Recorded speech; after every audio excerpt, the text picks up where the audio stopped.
today on the show, we're going to talk a little about the HPPD chemistry. What I mean by that is products like Callisto, for example. There are generic versions of that. There's Loudus, Impact, some others that are all kind of similar. They turn weeds white. The HPPDs have come way down in price, so the temptation is, hey, I should use a lot of these on my farm, but we're concerned about resistance. We're also concerned about carryover, and that's why we wanted to talk about it today. Well, the thing with the HPPDs, Brian, is they're not just post-emerge options, they're also pre-emerge options. And so there gets to be a lot of confusion out in the market of, hey, I'm going to use this pre-emerge premix that is pretty cheap now. All of a sudden, I can get it for a lot less money than in the past. And then I have my favorite post-emerge option. And when you do a little further investigation with something like the Ag PhD Mode of Action app, you find, oh, this has an HPPD in it, and my post product has an HPPD in it. That could lead to problems on your farm. We actually have seen some water hemp that is resistant to HPPD.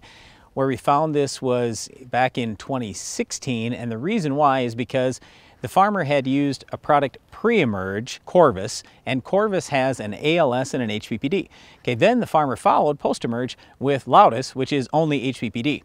All right, well, we already know most water hemp is resistant to ALS. So in effect, the farmer only had one effective mode of action on his water hemp. Well, guess what? The guy had something like 5,000 acres of corn, solid water hemp out there.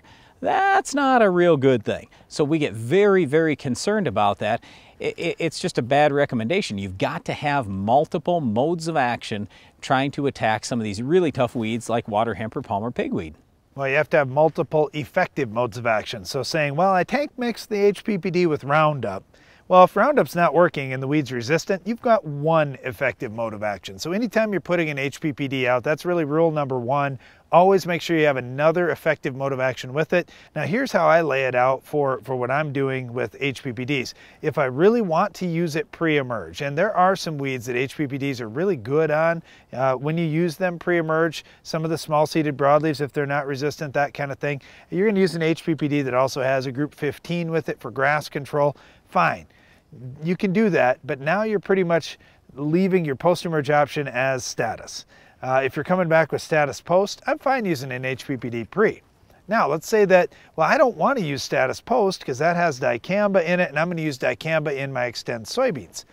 That's fine. Then I'd save your HPPD for post and use something else pre. By that something else pre, it could be Sure Start or Tripoflex. It could be Verdict. It could be a straight group 15. You have lots of options. That's the whole point. When we start talking about broadleaf control in corn, it's not that tough. Hey, we really like the HPPD chemistry. This has been a great addition to many weed control programs. What we're talking about today is just don't get caught up in how cheap they've become and overuse them or misuse them. And besides that, if they aren't cheap and you say, well, my dealer says it's the same price as it's been the last 3 years, well, chances are you may want to switch HPPDs that you're using because some of the HPPDs have come off patent. They're very similar to some of them that haven't. Now there are some differences, but they're pretty similar, and you may save quite a bit of money just by switching products within that same family. And also pay attention to the rebates because there are some big rebates now. So one way or the other, you should be paying a lot less than you did 3 years ago for HPPD chemistry. Well, saving money is good, especially if you have to control our weed of the week. We'll show you what works on this weed coming up next.